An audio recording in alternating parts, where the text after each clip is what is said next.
First of all, I would say give a very warm welcome again to our filmmakers and our guest. Thank you for being here.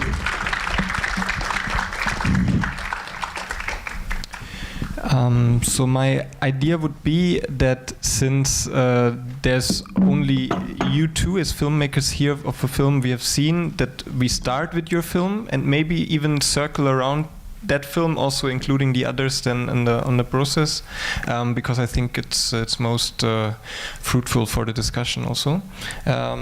So I would like to know maybe first that maybe you can tell us a bit about the place. It's called Mapula, like the film.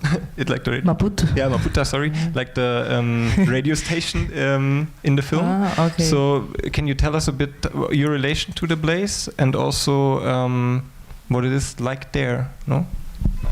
Yes, I was living there just to study when we shot the film. David was there to work in and like a volunteer, and we live some months, and I was there to do a research about Mozambican cinema, and it happens that I met these actors that participate in the film, and doing some theater class and thinking about videography in theater, we had the idea of doing this film, MAPUTO NAKUZANDZA. And Nakuzandza means I love you, and the first idea was to do this film like the other city movies, and with a lot of characters and these histories, but then we become with this relationship more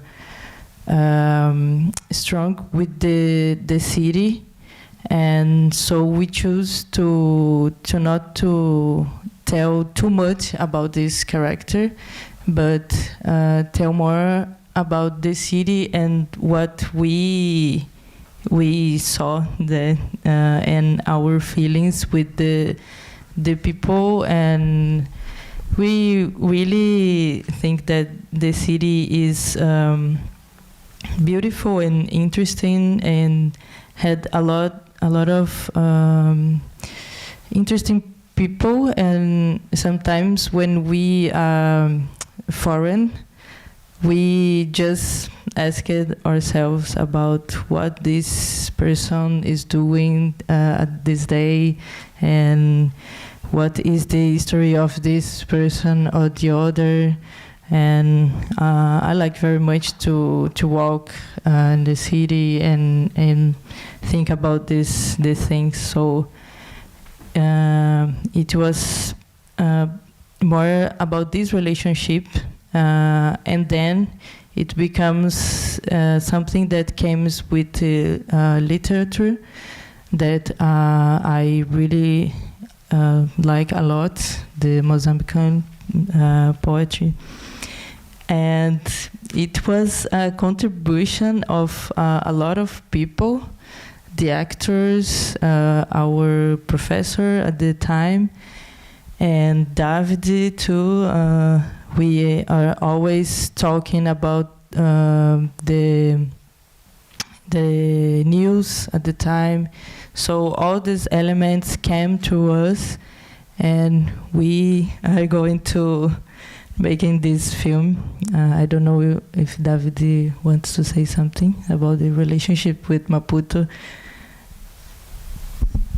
Yeah, I think so. I thought yesterday about it again because it's been a while that we shot the film. It was in 2019, and yeah, a lot of time passed, and I reflected a lot about my role as a white cinematographer, also filming in this country, in this city that was like completely new to me. And I think the film tells a lot also about this position of both of us being foreigners, because after a while I discovered that there were a lot of borders that I didn't see before, because I was there as a foreigner. I talked to everybody, and I went to every place in the city. I even lived in a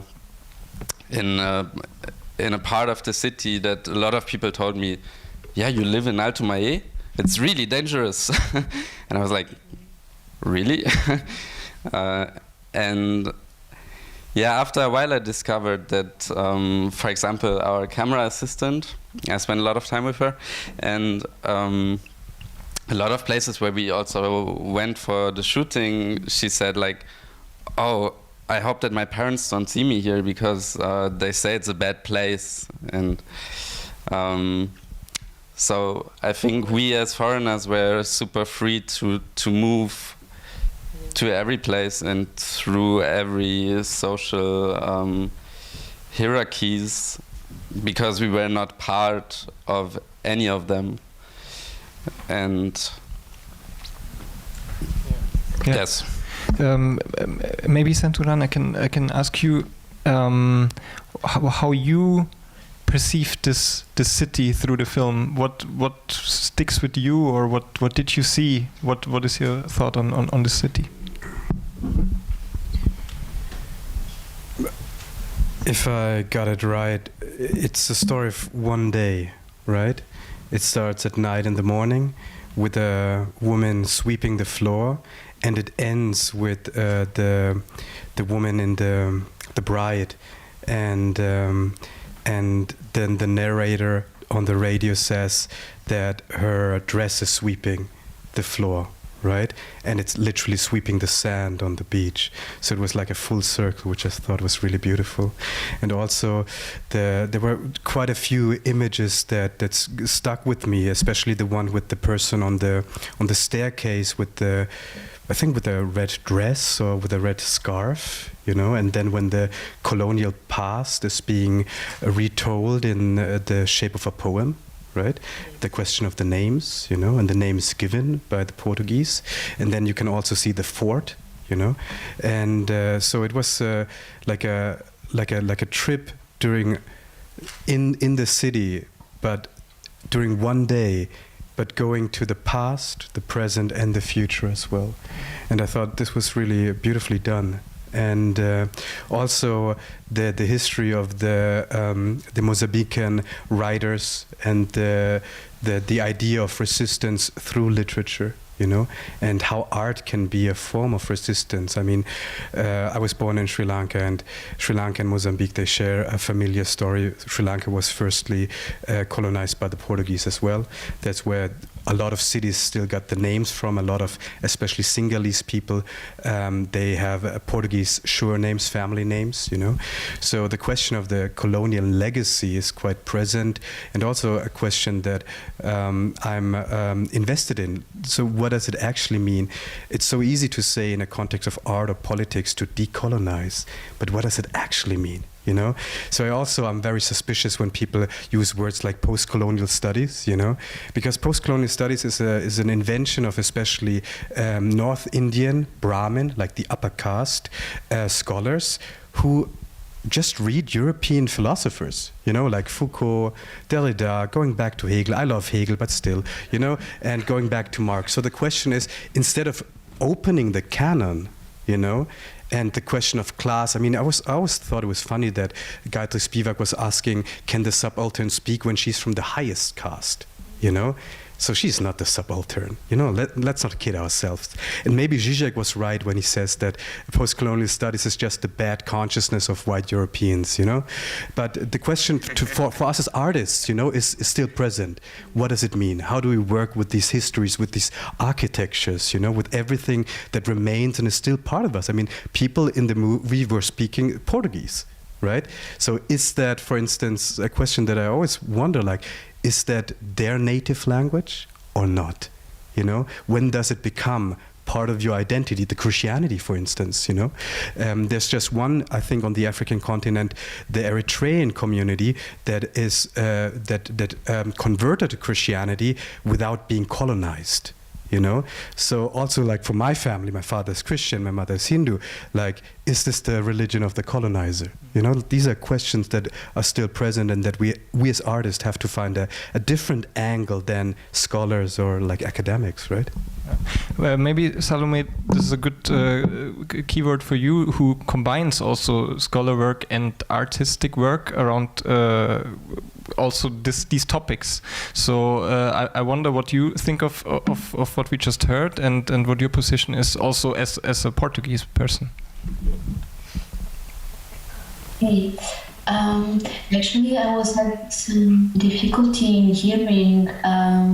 Like I just got some, glimpses here and there, but I think I know what you're asking, and so yeah, I mean, school work and versus artistic work. The thing is that I'm much more, I guess that my practice is research based. So more and more, I tend to write along with the work that I do.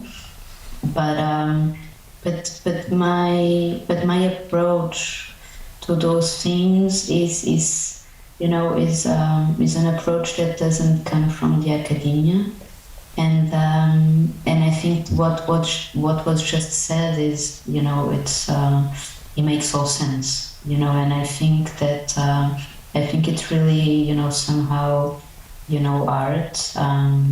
And then I would push it a bit further. I would say cinema, because cinema is still a collective experience in opposition, let's say, to contemporary art, or the way that is, being seen, and also, getting a chance to be here, having a conversation after the films that we just saw. I do believe that, it has more capacity or more tools of engaging and actually making a point, but for me it's very different when I go to deal and to work with reality. Even if my works, they tend to be working around the interstice between fact and fiction, or the real, and I come up with this idea of parafictions, but I would say that if I tend more to, or if the matter I start working with is, it's the real, then I feel that my implication is very personal at the same time. Of course, that we have to have an awareness of the inscription of the work that we're doing. Of course, that we have, aims and concerns that we want to, communicate and to deliver to the audience. But the way that you go to certain places, or at least the way that I go, is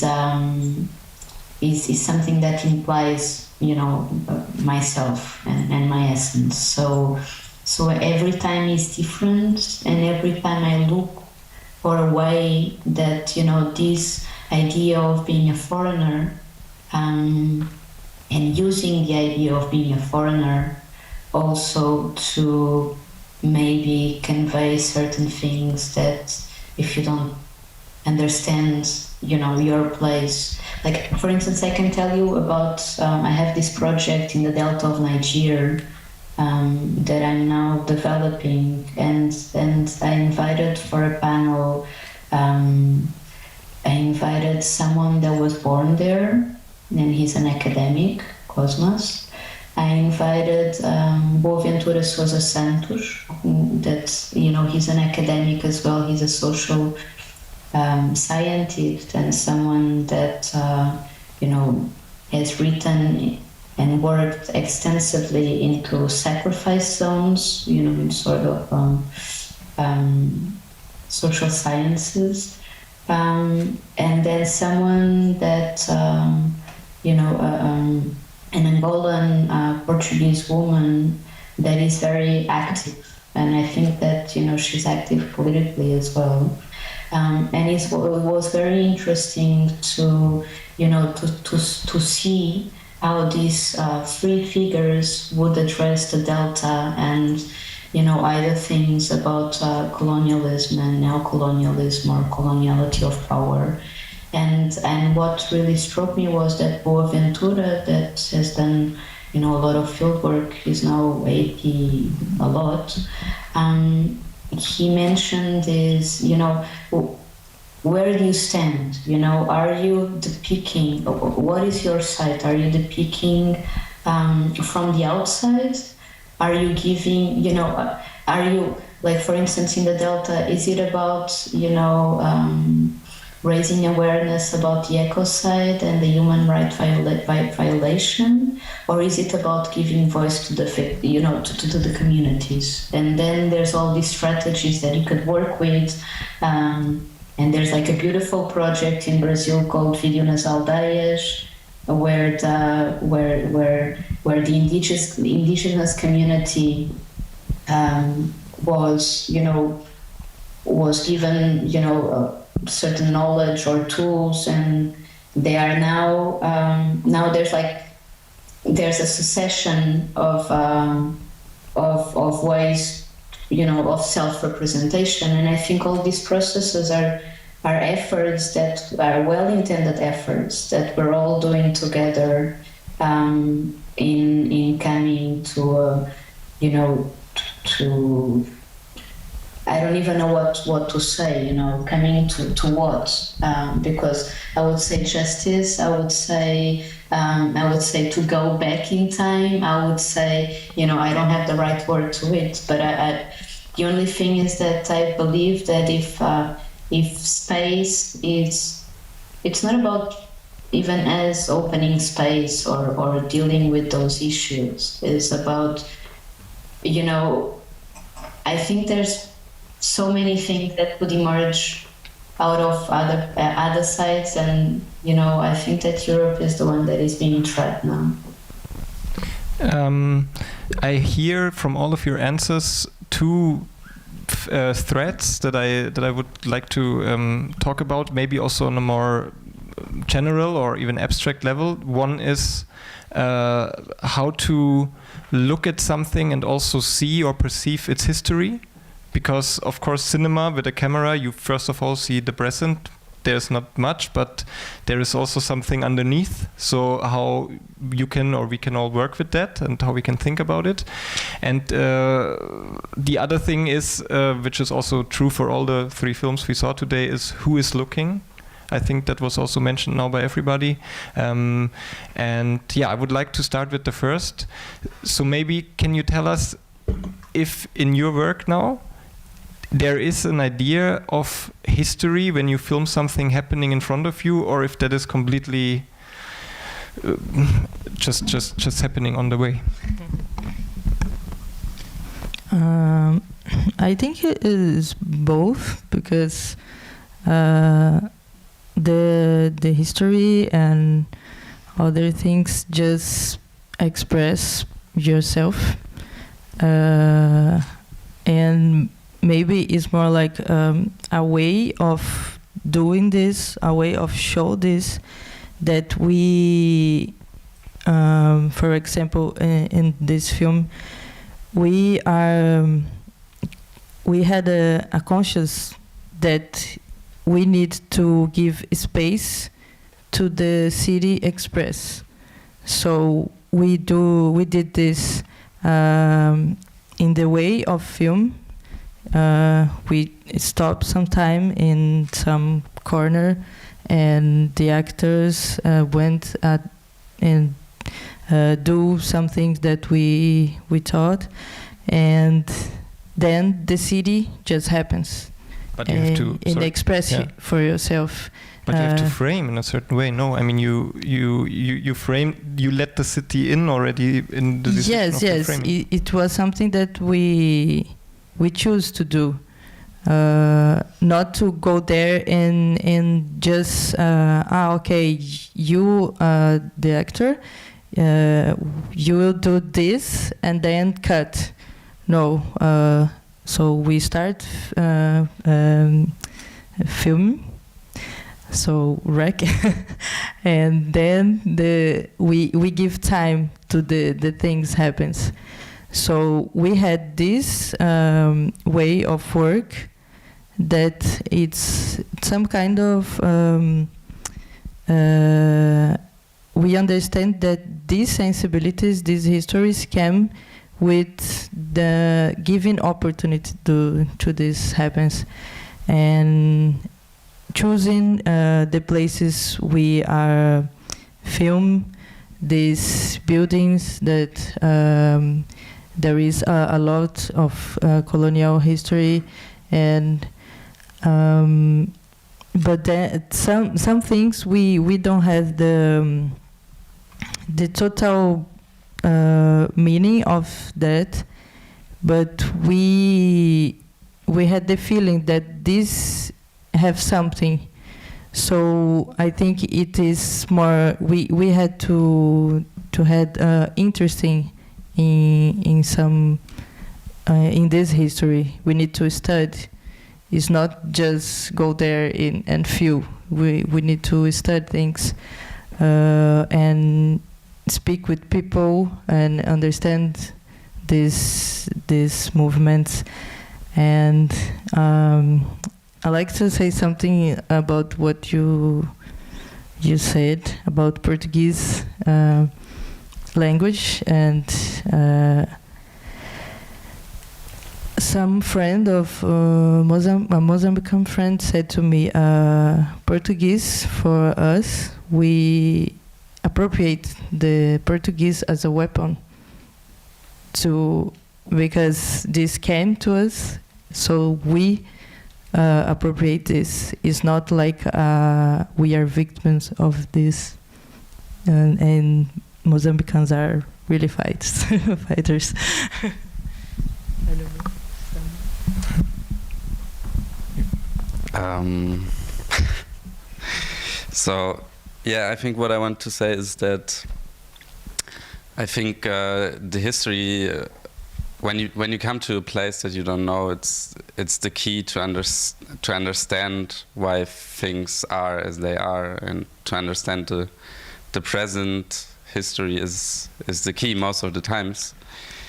And yeah, for example, with our film, we were drawn, we were interested in these ruins that were all around Maputo. There were, in almost every street you find a building that looks like a ruin in between functional buildings all around. And you start wondering, like, why is it? Like, how did it come? And then there's this one ruin that we filmed in this one dance scene with Maria, with the white, it's not a dress, but you know what I mean.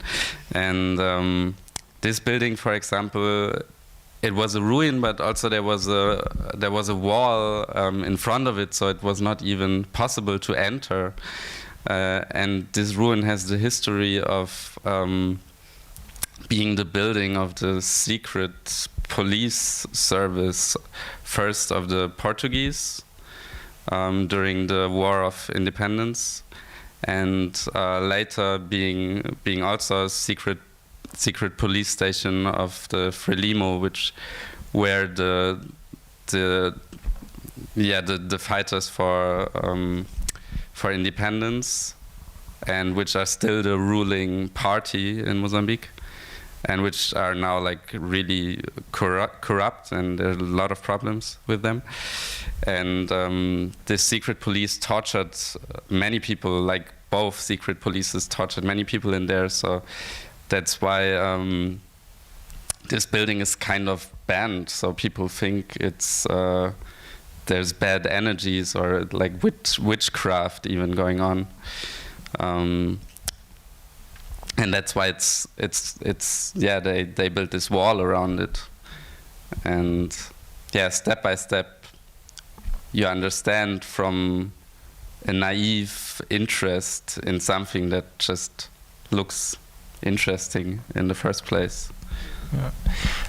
I don't know, I feel that also because all three films had a kind of not the typical I mean, there's a cyclic structure to almost all of them in some sense, with the moon in the last film, and that changes how the crabs behave also, and also their path to the sea and back. And in your film, Senthuran already told very nicely how it works with the structure on one day or one night. And the first film, of course, the beginning and the end of a concert or something like that. So I want to know in what way this kind of time, to have time like that, makes other things possible in terms of what we perceive, because of course the classical cinema narration goes not in these circles but more, I don't know, towards something. So I wonder, because I have the feeling that I feel or see something because of that I wouldn't perceive it like that. You want to? Sorry, I didn't. Sure. Just to quickly go back what you said. It's not about. I didn't mean about is it about victimhood. The question is more. There's some people who want to go to a time before colonial time, right? Because they believe this is who we truly are, you know. And I don't think this is possible. But what do we do with the things that were done to us, like religion, like language, like education system, like the way people dress, you know, like how a city was built, you know? This is what I'm more interested in, you know? I mean, about time, one more thing what you said, I think it's a very common thing to say that cinema is about a common experience because we are apparently sharing a room, but I don't think that's true. And I think your movie gave us a quite interesting like hints, you know, because you have the idea of a distant narrator, the person from the radio station, you know, and there's some scenes where where she says things like, I took some notes, so I'm not just on WhatsApp here. She says, because we're always thinking of you, right, in one moment. And then she says, a bride has disappeared, husband suspects kidnapping. So a lot of people are hearing the same sentences, the same words, but to specific people, it means something else. So I think, yes, we're sharing the same room, but there are things that are speaking to us in a more direct and intimate way than other things, you know, and for the person sitting next to us, it's something else. So what was your question about time again? No, I want to add to this. I go back, but I want to add there's already, I mean, I think famous quote by Jean Renoir, who said exactly that cinema is an art, a personal art and not a public art to him. I think it's an interesting point you make. I think what makes it public is what, for example, we do now, or the chance we have to share individual experiences afterwards, or even while we do it, because of laughter or reactions. So I think, but it is an interesting point. What I felt with time is, I just wanted to know whether this idea of cyclic structures makes it possible to perceive things that normally would be, I mean, we could maybe also ask if it's just because it's not a classical narration, but I think it's also the time framing that gives something about visibility, and that I would like to know what you think about that. How this worked for you in the films, these structures. I mean, there's something about repetition, right?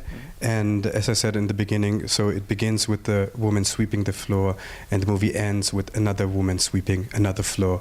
And repetition is when you look at what do you call that in English, liturgy? You know, like like a mass, a service, a religious mass, a service is a very important thing. You know, like repeating what do you call Vater unser in English? What is it? Our Heavenly Father. Our Heavenly Father. Right? Yeah. Or like what is it? How do you call that in English? What the women were chanting. Our Mary, Grace, and stuff like this, you know. I just know the German word. So there's about the repetition, you know. And what I think about what is in literature, I think repetition is the what one would call like the most difficult stylistic device. Stilmittel, yeah. Right? And I think there's one person who's a masteress when it comes to repetition. It's Joan Didion, right? And when you look at Joan Didion's text, and I'm not a huge fan of Joan Didion, there's something interesting because she uses repetition in a way that the most insignificant sentences they reappear, not the most powerful sentences, right? And they reappear in a passage and on a time frame in the position where you don't expect it. So I think on a religious level, repetition is actually, to me, the question of when is the second coming of Christ? You know, or let's frame it differently, like the resurrection of the dead. You know, so when I was younger, I really used to like Walking Dead. You know, this zombie thing on AMC, and there was this one scene where this one guy was sitting on the front porch, and he was looking at the zombies, and he said to the other guy, "When they told us about the resurrection of the dead, I had something different in mind." You know, so the repetition means that if something reappears, we see the thing that was not present for us for the first time, but it also, if it is a good form of repetition, changes everything that has preceded us, you know. And I think this was really beautifully done in that movie. That I'm also not sure if time is cyclic, you know. I don't know, but in a way, like 24 hours, you know, like from moon to moon, you know, from night to night, and you see things differently. Yeah. And I also think that the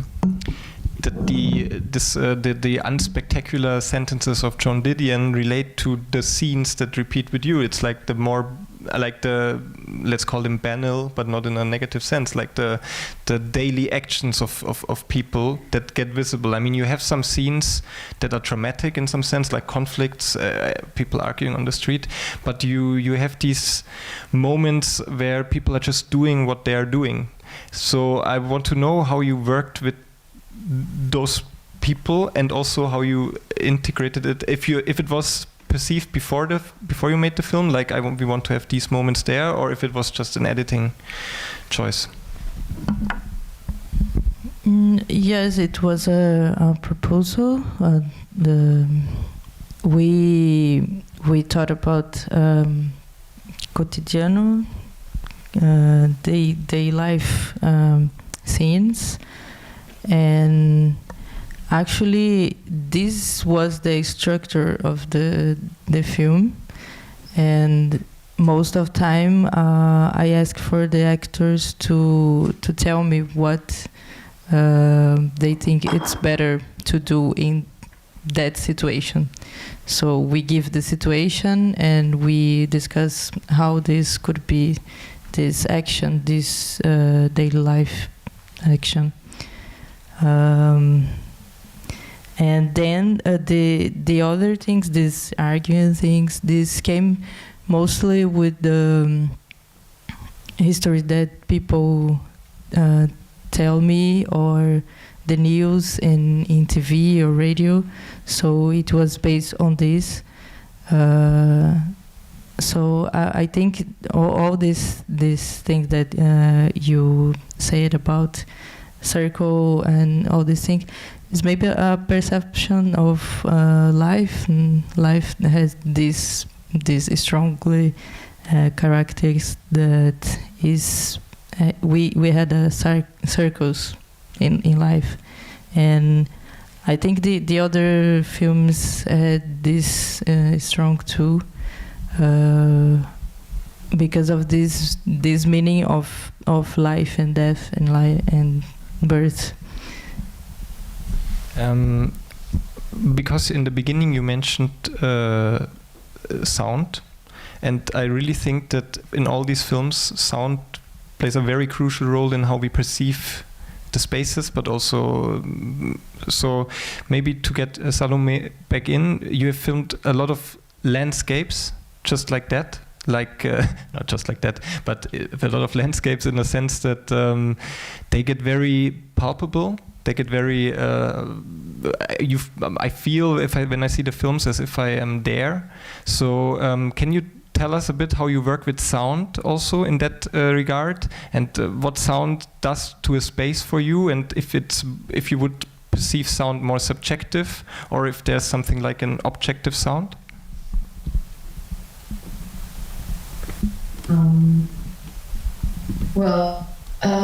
Now the thing, for instance, when I did No Man's Land, the film with the perpetrator, for me sound was something I thought in terms of he's talking about the colonial war, and his work as, later on as a mercenary, and then as a hitman, as he says, for the gal in Spain.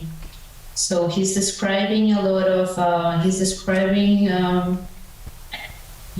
lot of brutal events, and he's describing also a lot of, he's giving us historical facts as well at the same time.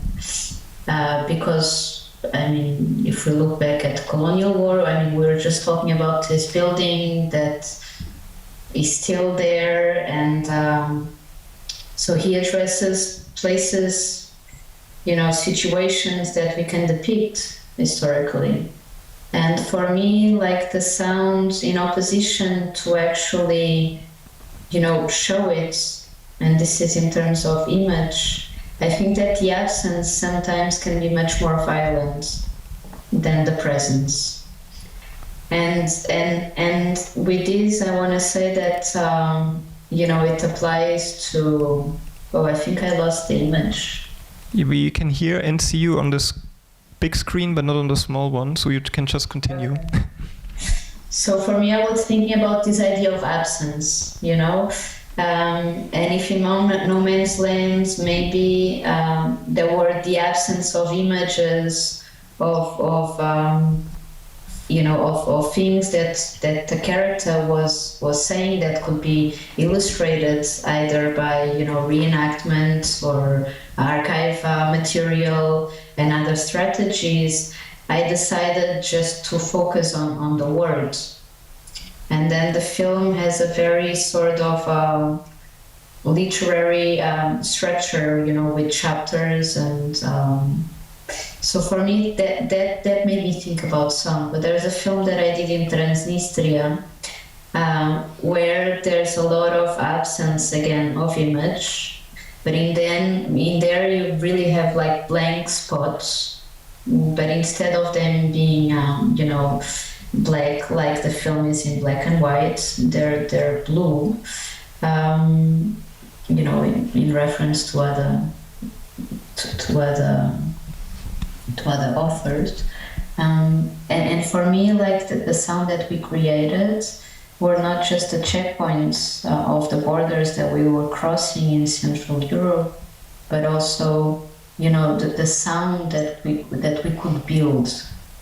So I tend to create sound that is very, it's not about a foley for a scene, or about it's actually a sound design that is leveled with the image. It's not that one is serving the other. And sometimes, like I really did a project once that I edited the sound first and then I edited the image afterwards.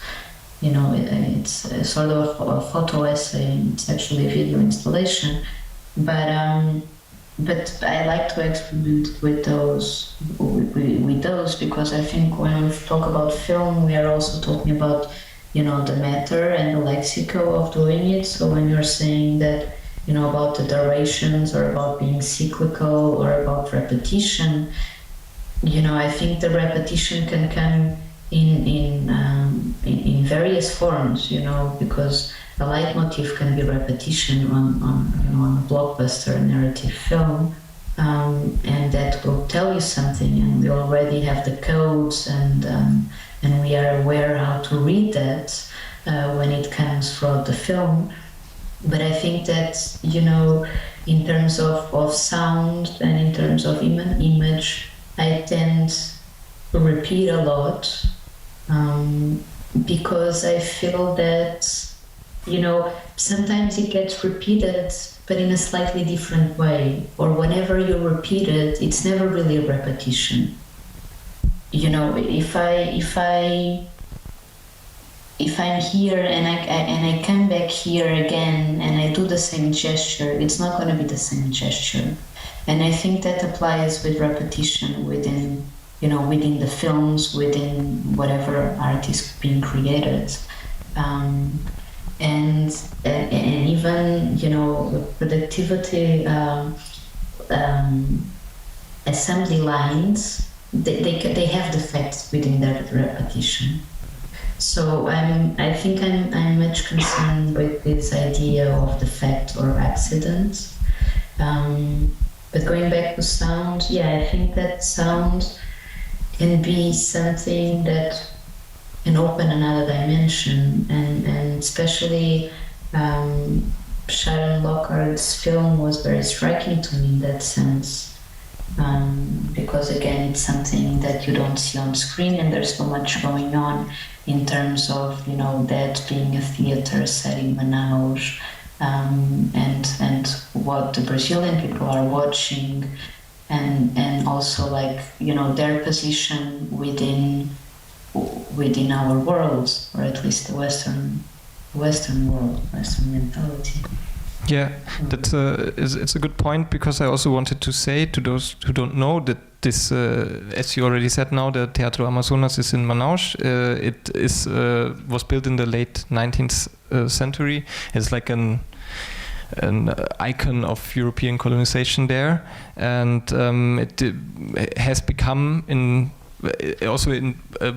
like something important in film history, because that's also where Fitzcarraldo by Herzog is based on, basically. And we have, like, here people know, of course, Schlingensief, who worked there. So there is some big avant-garde history at the same time. It's a very charged place, let's put it like that.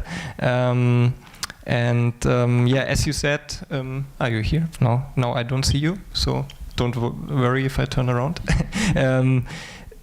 What I want to say is, or what you just said is, of course, true that the sound in that film creates something. It makes the film, basically, that we are wondering what they are hearing, and that is just very fascinating, I think. And with the last film, in my opinion, the sound is just, it's heightened to the point of that we hear all the animal sounds and stuff, with a lot of sound design on it, like also trying to go closer to what a crab may hear sometimes, which is dangerous, maybe. We can talk about that in a moment. I just wanted to go back to the sound issue in your film, because you narrate a lot through what is said or the radio and so on. Why? Why the radio? Yeah, for example, it's not because, you know, it's like you relate something that is on the news with something we see, which is quite unusual. Yes, maybe it's because the sound had this specific of it's something that are in the space and we don't see, and can be anywhere, we don't know where. We just have a sensitive and sometimes you see something and you don't know if what you're hearing is that you seeing or not, and this confusion and the sound has this powerful of sensitive. So this is a point that make the film had a lot of time to finish, because I didn't find a person to do the sound design of the film, and I knew that this film needed a sound design that was thinking about all the sounds that make sense with the kind of mysterious that had with the histories there. This character of the fiancé and the guy that runs, and we don't know why, or he runs all the city. So we could not just had a simpler direct sound. We needed to have other meanings in this sound. So Isadora Torres that made this sound, this wonderful sound design that I really loved. She worked a lot with the repetition in the sound, but in the indirected way. So this maybe refers this feeling of the circle of the film, but the radio was in this sense of a voice that can be anywhere in the city, because we are talking about the city of Maputo. So it was this element, and I always like to hear the radio when I arrive in a different place, in a different city. I don't know, had something special in radio, and listen this voice of some human that is not there, and you are doing your stuff and hearing this person. I don't know, radio to me there is something mysterious somehow. Even this is a technology, not the last technology, but seems really mysterious to me. I think it's interesting that both in your answer and in Salomé's answer there were ideas about how sound and image can connect, and they can also separate in some sense. I think that's very obvious also to us people that go to the cinema a lot, but I think it's always interesting to think about that. And Senthuran, in your work, this idea of separation and connection is very strong in my opinion, like what it means to have like borders in between people or things, and what it means to connect. So I wonder what you do with that, if sound and image can be perceived on such a level at all, or if because your examples are obviously more human based. So I wonder. And secondly, I wondered also with the answers, why can some things apparently not be shown while they can be said? That's something I just wonder. Well, there are a lot of myths around when we speak about art, right?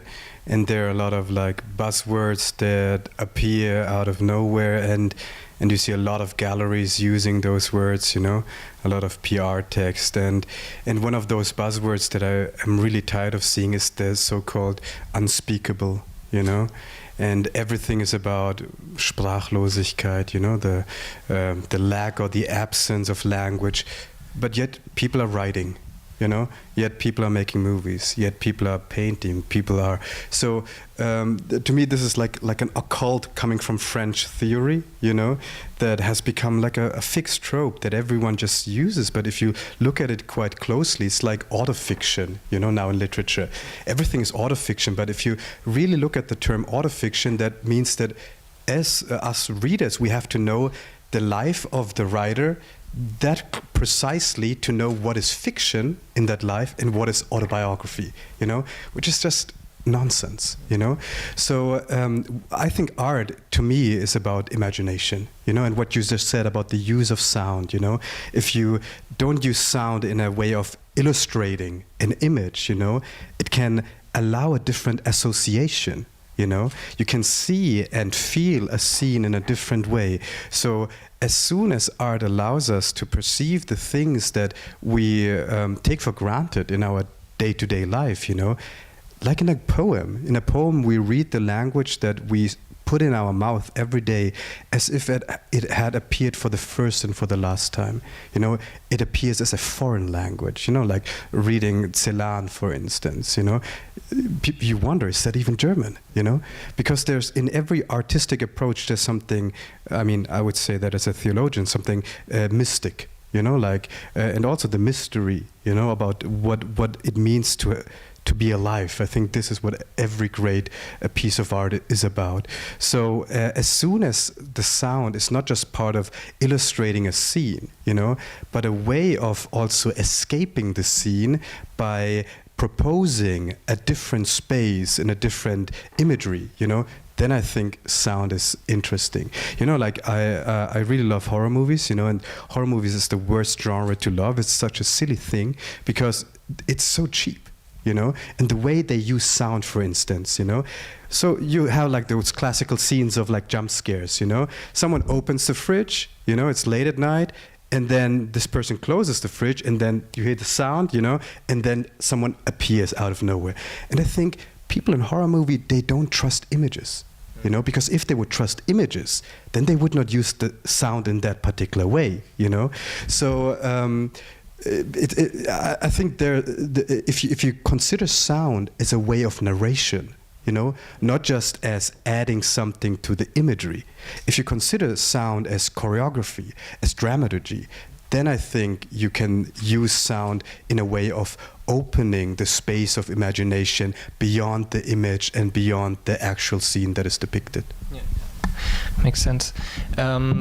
Let's go to the second thread I announced in the beginning. I haven't forgotten it. That is who is looking here. I think that's very important, especially with these people or animals in front of us, in front of the camera. So let me just say first to the last film we saw. I think it's very interesting in a sense that you see the life of animals, and she breaks it because it's not the life of animals like in a documentary we can see on BBC or something. It is really about the human perception and the human relation to these creatures. So I know nobody's here, but I would like to know your thoughts on what it means, because it is it also, I mean, maybe that's a provocative question, but is there a relation between filming an animal and filming as a foreigner? I mean, are we foreigner to animals, for example? That would be the question. Yes, we were the crabs in Mozambique. Just passing. Yeah, and what I really like in this film, and I was talking, I was taught about our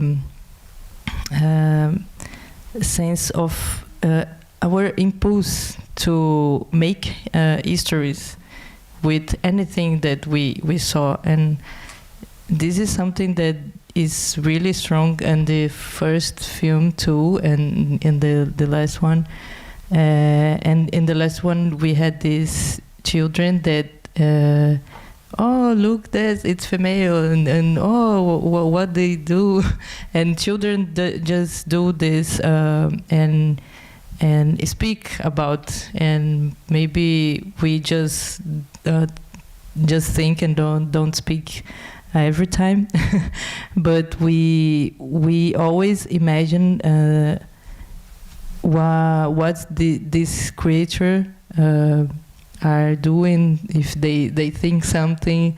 And it was all the exercise that she made in the scene when children asking a lot of things about crabs, and I don't know, I think it was interesting, this point of we had this impulse of put our point of view, our humanity of point of view.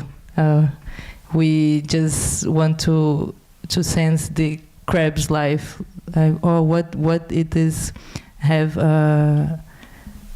similar with us, you know. I don't know. I think your question is really funny because during our film, I thought again about this. There's this sentence that Ousmane Sembène said to Jean Rouge, that he said, "You look at us like insects." And I was thinking about what does it actually mean, and I was thinking about, did I make the same mistake? Because what I was wondering there, I think we have in our film, we have these moments where we are really close to the people that are in front of the camera, and I feel we are connected, we are telling, actually they decided more on what we film than we did. And then there are those moments where you just look out of the window of a bus and you see a lot of people walking around, and it's also this question of consent that I asked myself, because on the one hand we tried to let reality in, to let the real Maputo into our film, but on the other hand it's this question of, did Maputo want to be in our film? Did the people want to be in our film? And it was not possible to always ask those people, and I was wondering if this is right also. And what you didn't do is you didn't try to look through the eyes of those people. I mean, it's a huge difference between those two films. I mean, Dominique Leroux tries to look through the eyes of crabs, in some sense. I mean, to me it works because she does it to the children and this instrument, but I think also in the sound. So I just want to raise the question if such a thing does it lead to something if we do that? I mean, because you decided also to stay a bit of the observer, which I think is more, to me it works better, to be honest. So yeah. Yeah,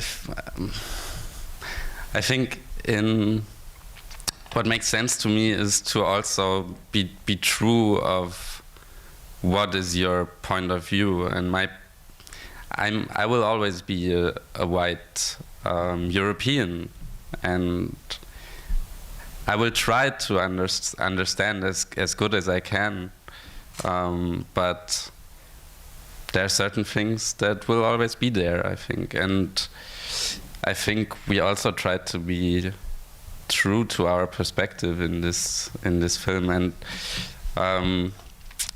what I didn't really remember, but we are also both part of the film. Also, we are also in front of the camera, which I find is somehow funny.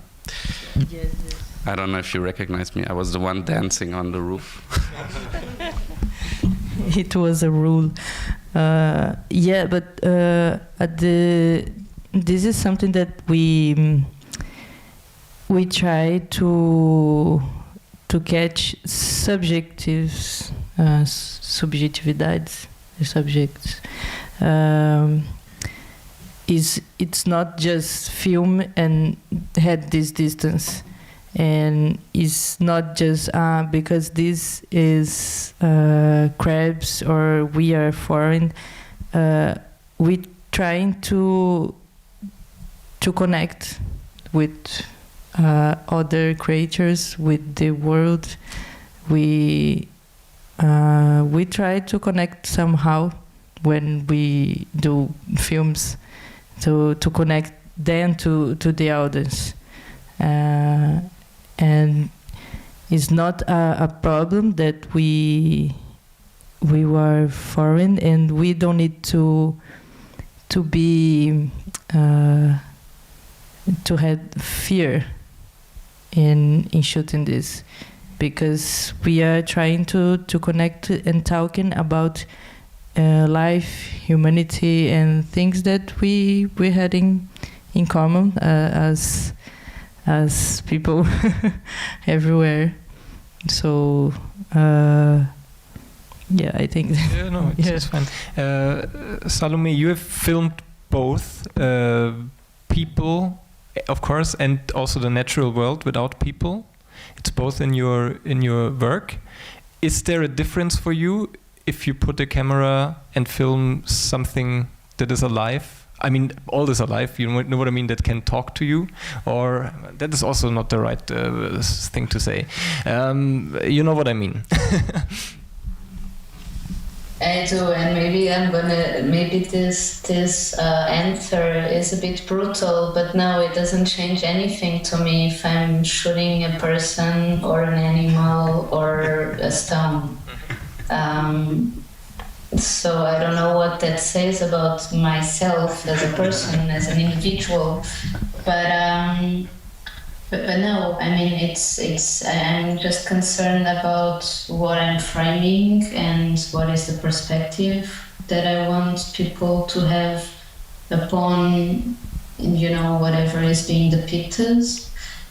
But I think it's very interesting because going back to that idea of that we're saying about cinema being a collective art, or what I meant was that if first it's made collectively as well, and then it's to be experienced collectively in a physical way, or at least we're still fighting for that, I believe, while keeping theaters open and.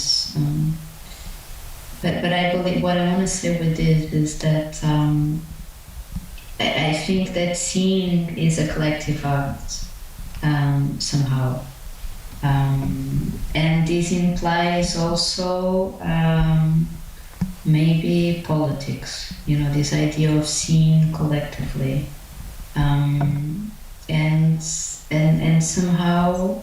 The way and the debates that can be created, and for me as a filmmaker, engaging with an audience or just getting a chance to present my work in different,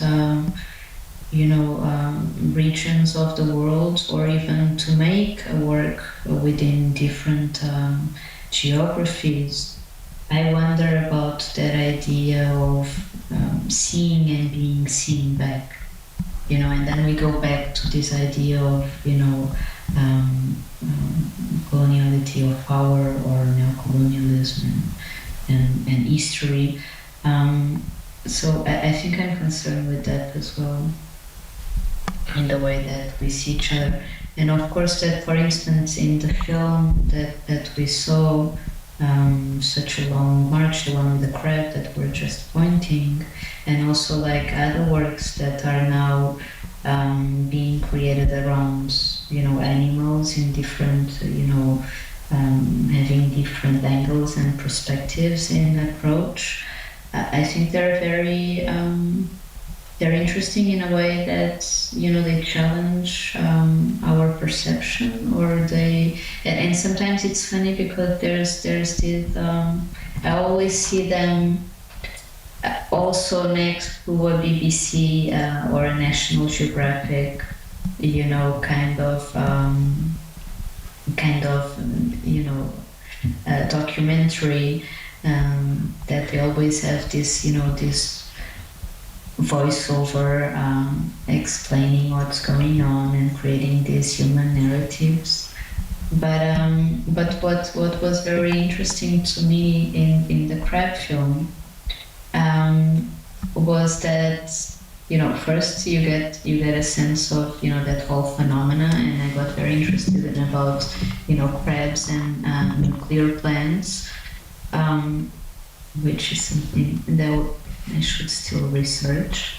But yeah, I think what I liked about the film was the perspective, exactly as you pointed out, about we humans seeing and engaging, with the animals in that sense, and just, learning that there's so much in there, and I think that it's very interesting display to do it through the two keys. I think that's very smart from the filmmaker to choose that, very smart in different ways, again in a political way, again in terms of cognition and human development, and so I really like, there's some sort of very, I wouldn't say naivety, because the kids are not naive at all, and I guess that they're actually engaging with the crabs in a much more interesting way than even if the Chinese, assemblage of friends, for them the crab is already inscribed within culture. The crab is already a code or a symbol of something, so they're eating the crab while celebrating, something. Well, the kids are just much more interested in, kind of just an approach that can take different angles. And at first, it's a very simple physical approach. It's like they touch it, and so I really liked the curve and the way that the film was just taking us. And it's a film that it just takes you along, like the river, and the canals that we see, and the water passing by, and of course the sounds. Tries to create this kind of noir and mysterious feeling when they're talking about the crabs being taken or invading the city.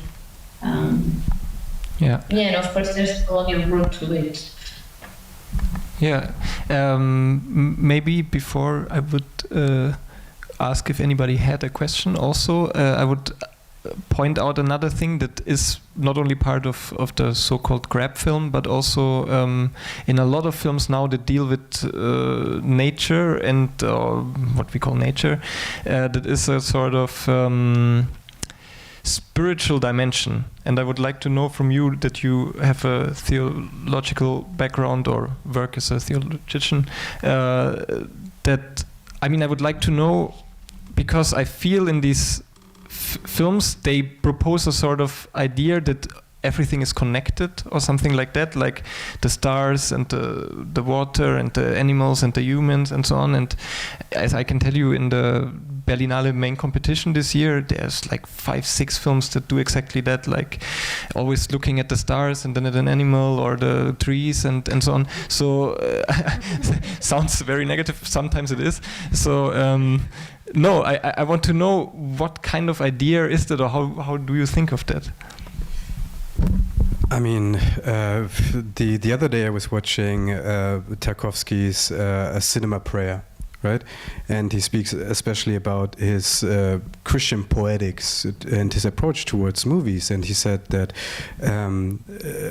art is a spiritual practice. And I believe that's true. I think art can be a form of prayer, for instance, right?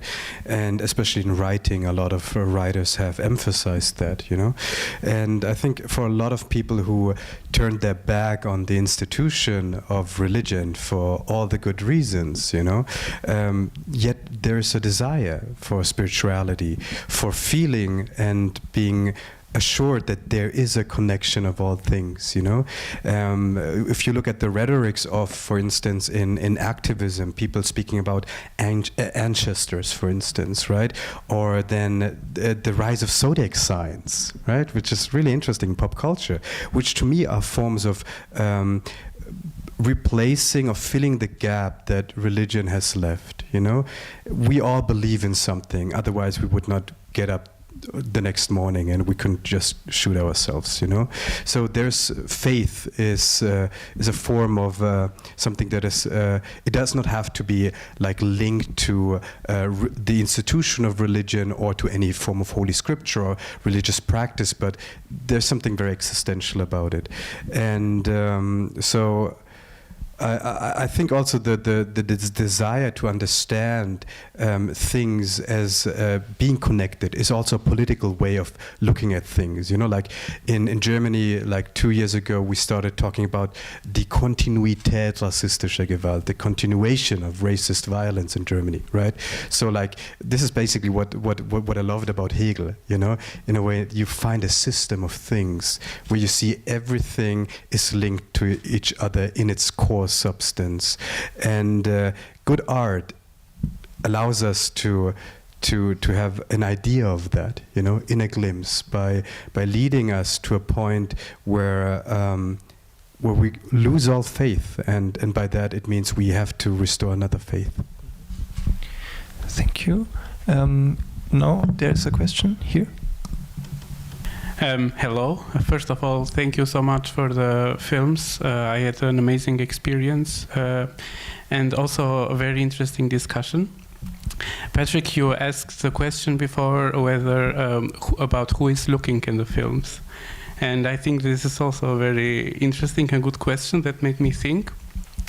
I would also say that it's a matter of perspective who is looking at the films. For example, if we say that the filmmakers are curious about the city and they frame the city and film the city and people, how they interact there, I would say that we are looking at the city and not the city is looking at us.